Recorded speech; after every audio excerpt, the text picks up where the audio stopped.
The Israeli goal is to defeat Hamas. I do not believe they can defeat Hamas.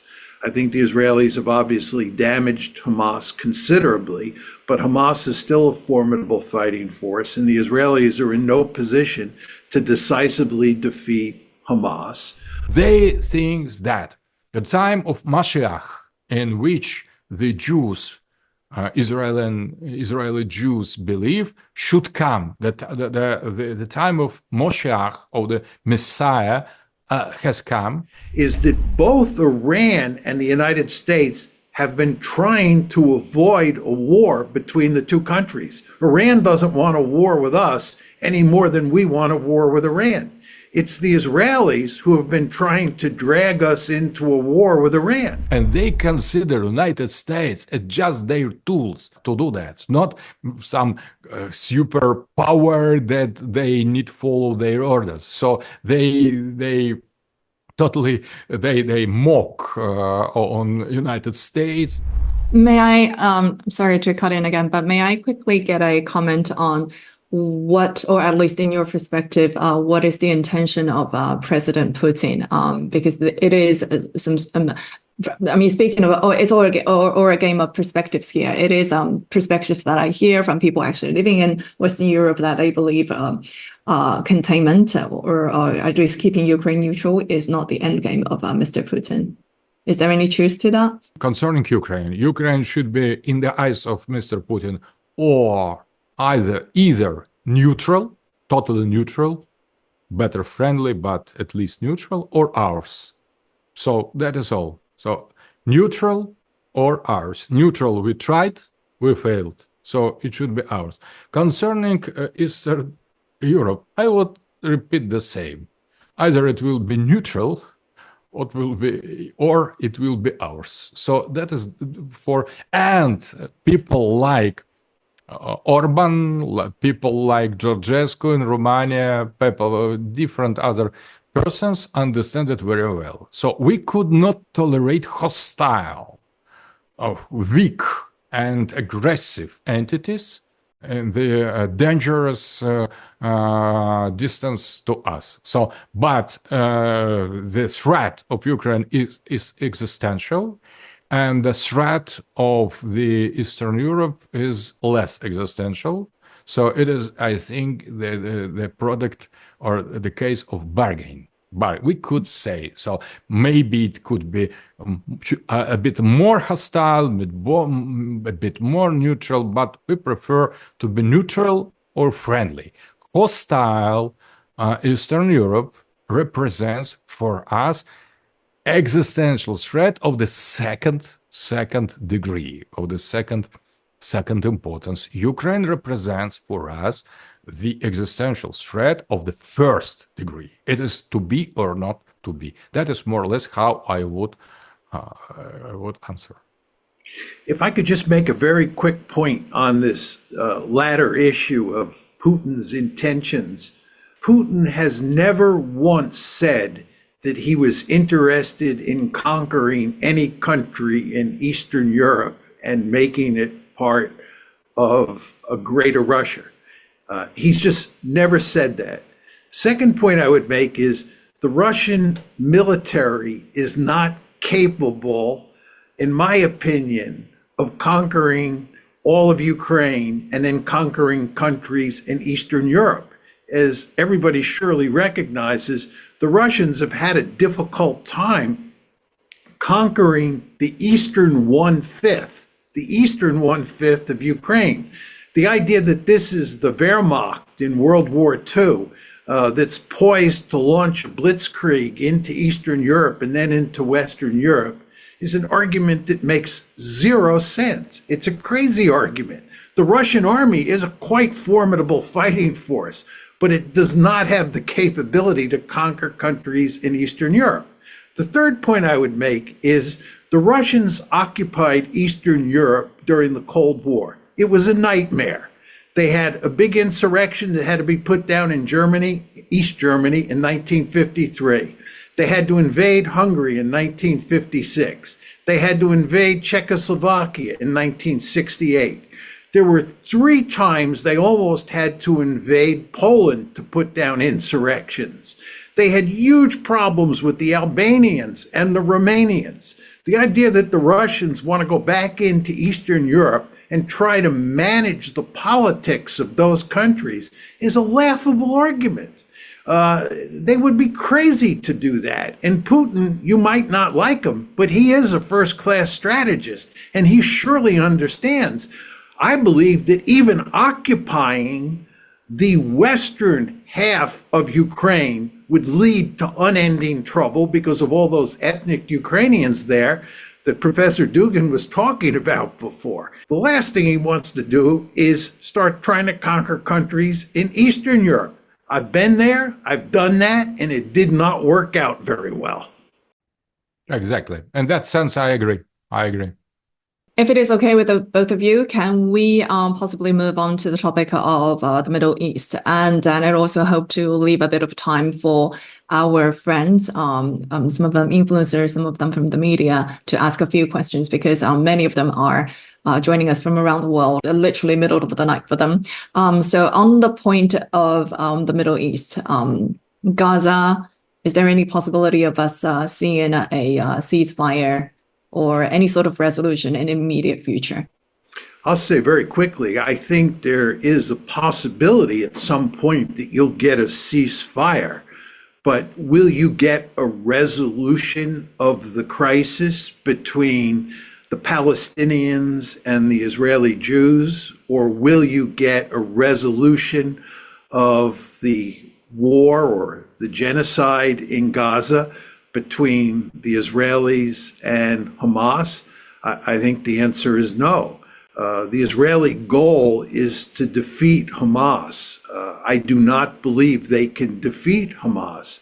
I think the Israelis have obviously damaged Hamas considerably, but Hamas is still a formidable fighting force, and the Israelis are in no position to decisively defeat Hamas. And the Israelis have no strategy for settling the conflict inside Greater Israel between the Palestinians, Israeli Jews, other than to ethnically cleanse them. And I do believe the Israelis have been trying to ethnically cleanse the Palestinians from Gaza and from the West Bank, but they have not succeeded. In all likelihood, they will not succeed. And the end result is the conflict between the Palestinians and the Israelis will go on for a long, long time, long after I pass from this planet. And you also want to remember that the conflict between Israel and the Palestinians is only one of 3 big conflicts involving Israel at this point in time.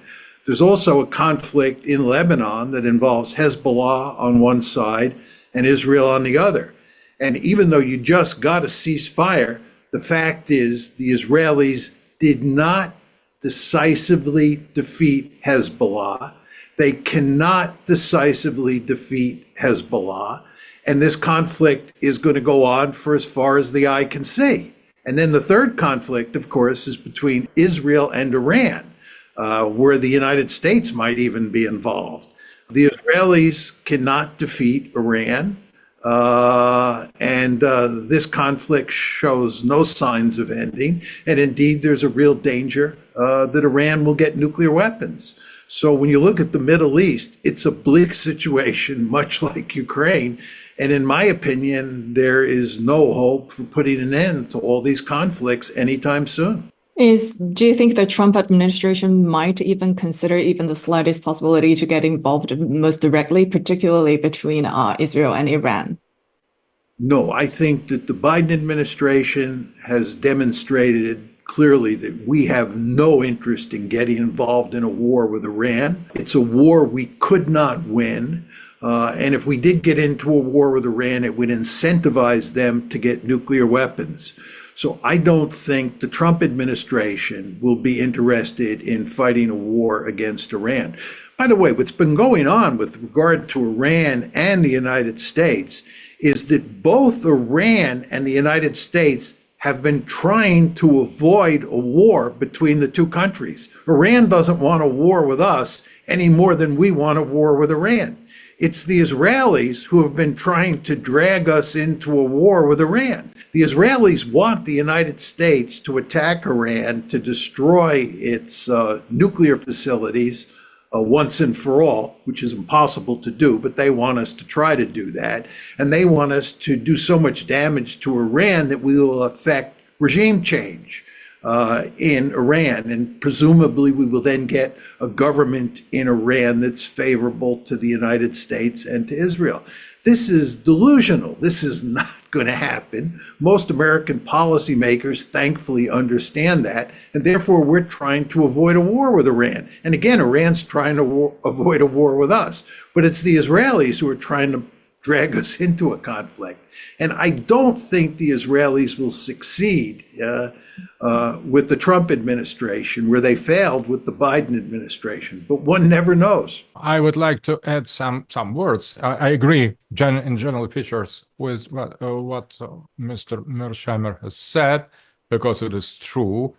I just want to make one observation of the theoretical level. So strategy and realism is limited as attitude, as a manner of analysis to some levels of the reality. And when realists, they remark something that goes beyond the strategical and realist dimension, they say, oh, that is just irrational.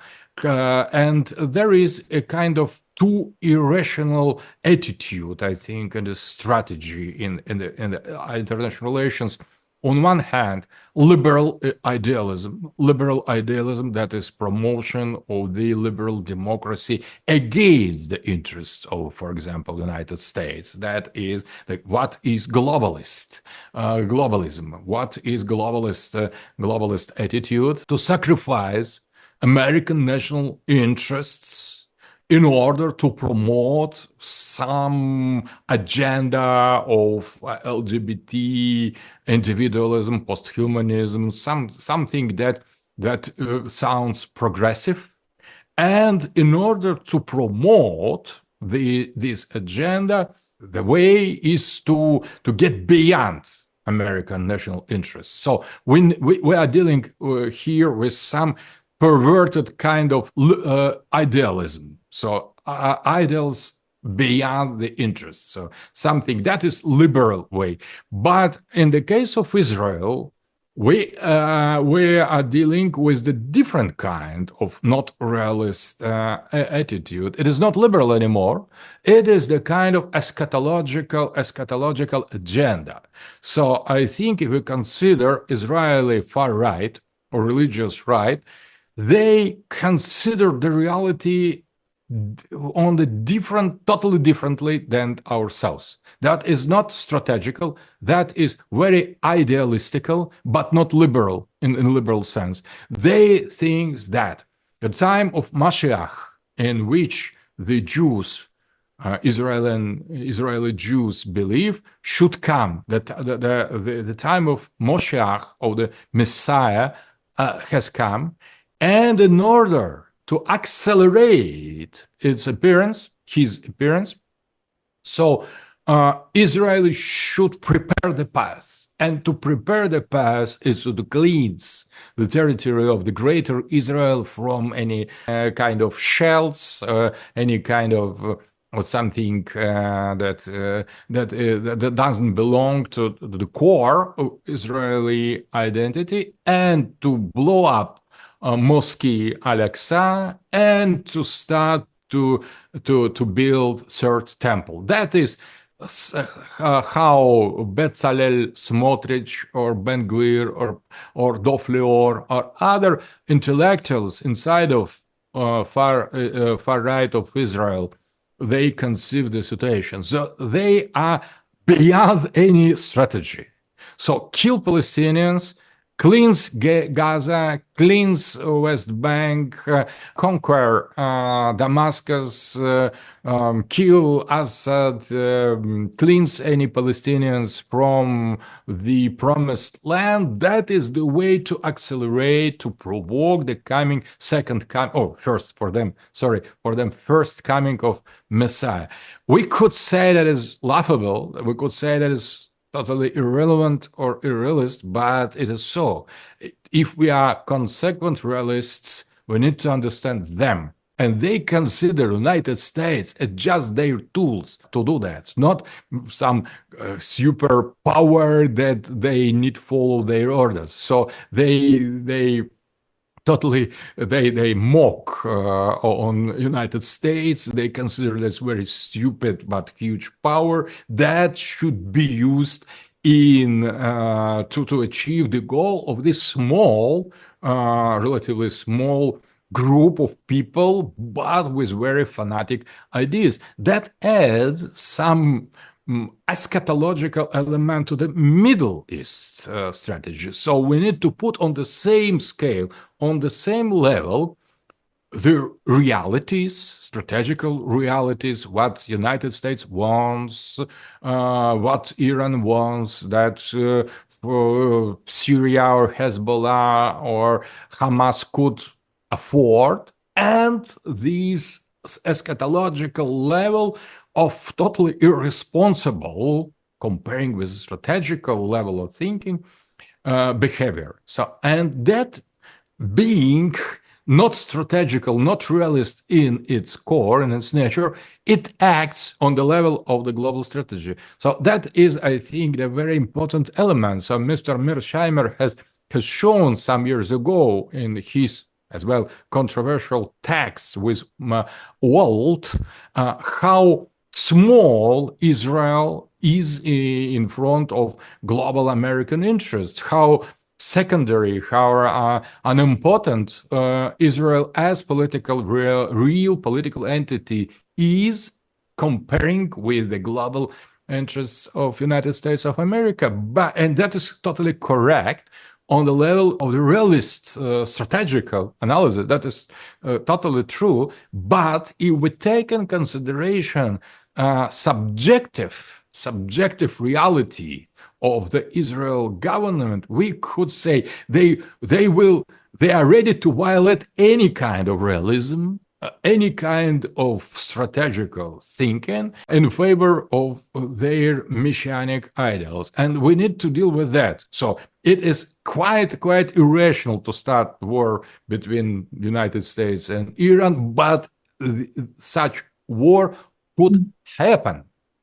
In spite of the contradictions to the interests, the logical, rational interests of all three countries involved, that will destroy, if we consider that in the purely material aspect, Israel, it will damage American strategy, and it will make harm to Iran. Nobody is normally interested in such kind of war, except the people who think differently, and they are not just the marginals. So we should not underestimate marginals. They sometimes they are key players in, as for example, Bolshevists on others. So we need to take them as well in consideration, and that is why I think the situation in the Middle East would not be easily put to truth or peace talk of